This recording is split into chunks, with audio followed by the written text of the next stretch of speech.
नमस्कार dear students, कैसे हैं आप। विश्वास है कि आप लोग स्वस्थ होंगे, मस्त होंगे, अपनी पढ़ाई में व्यस्त होंगे। बच्चों, आज हम लोग पुनः कक्षा 11 के जो इतिहास का सभी MCQs हैं जो हर वर्ष हर छमाही में परीक्षाओं में आ रहे हैं, उसका हम लोग आज अध्ययन करेंगे। पहला पार्ट और दूसरा पार्ट का हम लोग अध्ययन कर चुके हैं, ये तीसरा पार्ट है हमारा। बच्चों, अगर आप लोग कोई नया स्टूडेंट है और पहला दूसरा पार्ट नहीं देखा है तो इस वीडियो के नीचे डिस्क्रिप्शन में वह वीडियो दिया गया है, उस वीडियो का लिंक दिया गया है, जा करके वहाँ देख लेंगे आप लोग। ठीक है, आइए तीसरे पार्ट का अध्ययन करते हैं बच्चों। ठीक है, ये देखिए तीसरा पार्ट का पहला क्वेश्चन है, मेसोपोटामिया की पहली ज्ञात भाषा क्या थी। प्रश्न पूछ रहा है मेसोपोटामिया की पहली ज्ञात भाषा क्या थी। आपको बता दें कि समय की शुरुआत जो आपका पहला लेसन है उसका हम MCQs करा चुके हैं पहले भाग में, और उसके बाद ये तीसरे भाग में लेखन कला और शहरी जीवन जो आपका लेसन दूसरा है कक्षा 11 हिस्ट्री का, उसका हम सभी MCQs करा रहे हैं बच्चों। ठीक है, तो ये पहला है मेसोपोटामिया की पहली ज्ञात भाषा क्या थी।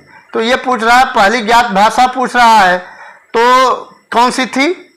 ये सुमेरु थी। कौन सी, ये सुमेरु भाषा थी। ठीक है, मेसोपोटामिया की पहली ज्ञात भाषा क्या थी, ये सुमेरु भाषा थी। ठीक, यहाँ से आप नोट करते चलिए और पढ़ते चलिए। ठीक है बच्चों, आगे आगे चलते हैं बच्चों।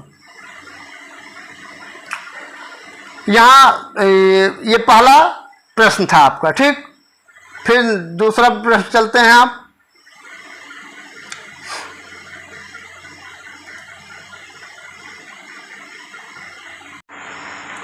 आइए चलते हैं। ठीक है, आगे देखते हैं बच्चों, दूसरा प्रश्न देखते हैं। प्रश्न नंबर दूसरा है, निम्नलिखित में से प्राचीनतम सभ्यता कौन सी थी। क्या पूछ रहा है, निम्नलिखित में से प्राचीनतम सभ्यता कौन सी थी। ठीक है, इसमें से प्राचीनतम सभ्यता तो कौन सी थी, मेसोपोटामिया। ठीक है, हम लोग करते जाएंगे तेजी से और इसको देखते जाएंगे। ठीक है, आप लोग भी नोट करते चलिए। ठीक, ये मेसोपोटामिया। ठीक, ये हो गया आपका। प्रश्न नंबर 3 देखते हैं।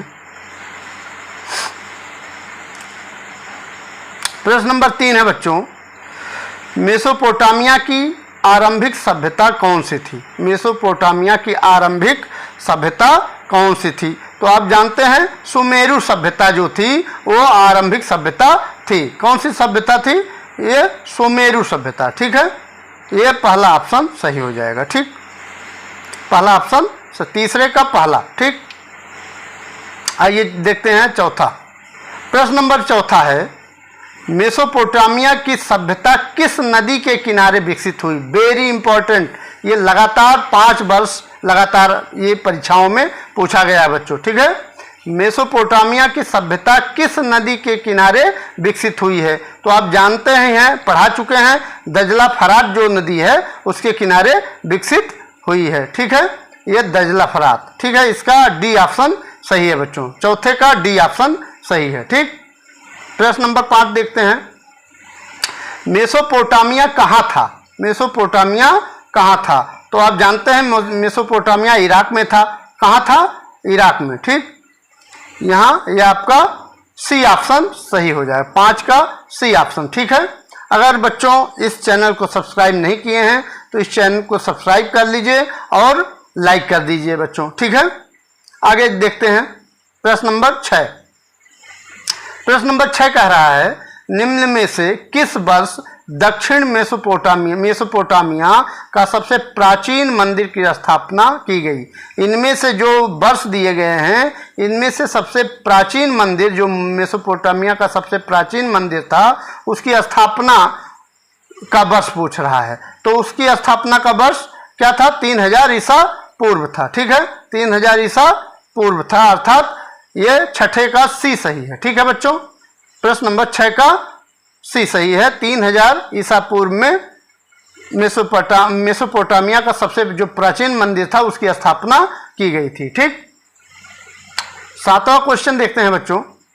प्रश्न नंबर 7 है, दजला एवं फरात नदियां गिरती हैं मतलब ये दजला जो एवं फरात जो नदियां हैं वो कहाँ गिरती हैं?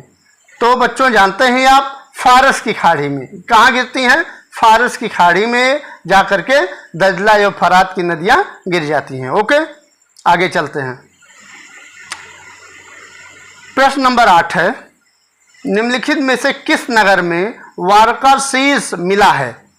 क्या कह रहा है? निम्नलिखित में से किस नगर में वारका शीर्ष मिला हुआ है? ठीक है, तो जानते ही हैं उरुक, उरुक में मिला हुआ है। ठीक है, कहाँ मिला हुआ है? उरुक में, अर्थात सी ऑप्शन सही हो जाएगा। ठीक, कौन सा ऑप्शन? सी ऑप्शन सही हो जाएगा आपका।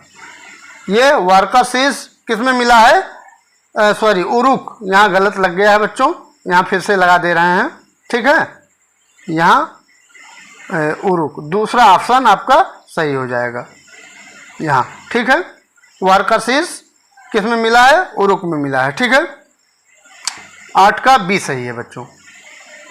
प्रश्न नंबर 9 देखते हैं बच्चों, बेबीलोन के दक्षिणी क्षेत्र को क्या कहा जाता है? वेरी इंपॉर्टेंट, यह भी कई वर्षों में खूब पूछा गया है बच्चों परीक्षाओं में। बेबीलोन के दक्षिणी क्षेत्र को क्या कहा जाता है?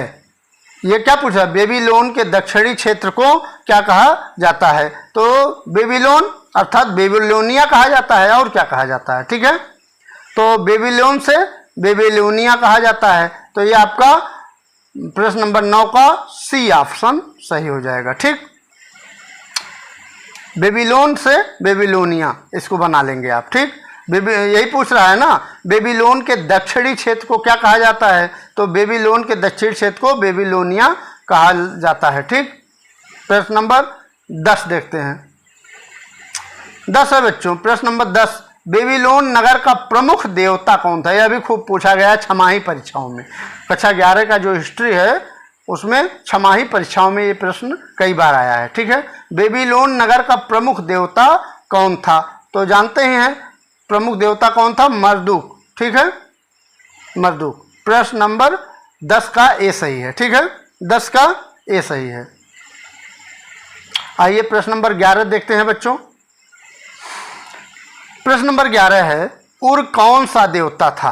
तो उर मेसोपोटामिया का ये चंद्र देवता था। कौन सा देवता? चंद्र देवता, अर्थात ऑप्शन ए सही है। प्रश्न नंबर 11 का ये ऑप्शन सही है बच्चों। ठीक है, प्रश्न नंबर 12 देखते हैं। प्रश्न नंबर 12 है, निनिवेह नगर किस सभ्यता में स्थापित था? निनिवेह नगर किस सभ्यता में स्थापित था? प्रश्न नंबर 12। प्रश्न नंबर 12 तो ये जानते हैं बेबीलोनिया में। किस में था? किस सभ्यता में स्थापित था? बेबीलोनिया। ठीक है, ये प्रश्न नंबर 12 का सी हो जाएगा। ठीक, प्रश्न नंबर 12 का सी, बेबीलोनिया। ठीक है, प्रश्न नंबर 13 देखते हैं बच्चों। प्रश्न नंबर 13 पूछ रहा है, कह रहा है, उरुक के एक प्राचीन शासक का नाम बताइए। पूछ रहा उरुक के एक प्राचीन शासक का नाम।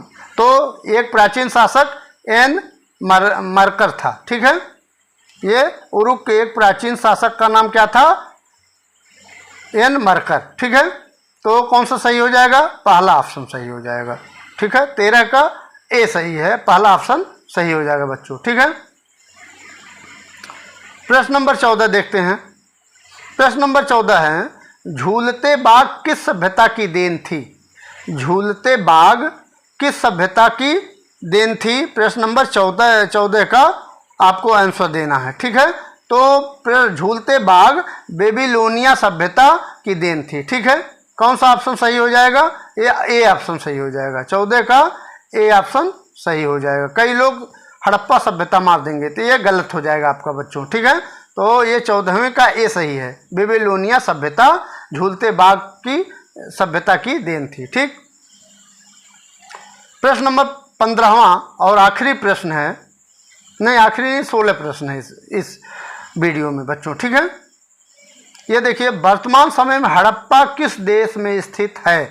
यह भी प्रश्न खूब पूछा गया है बच्चों, इसको नोट कर लीजिए। और लगभग सभी बच्चों को मालूम भी होगा, जो रेगुलर क्लास कर रहे हैं उनको मालूम होगा कि हड़प्पा जो है वर्तमान में कहाँ है, पाकिस्तान में है। ठीक है, तो आपका ये बी ऑप्शन सही हो जाएगा। 15 का 15 का बी सही है।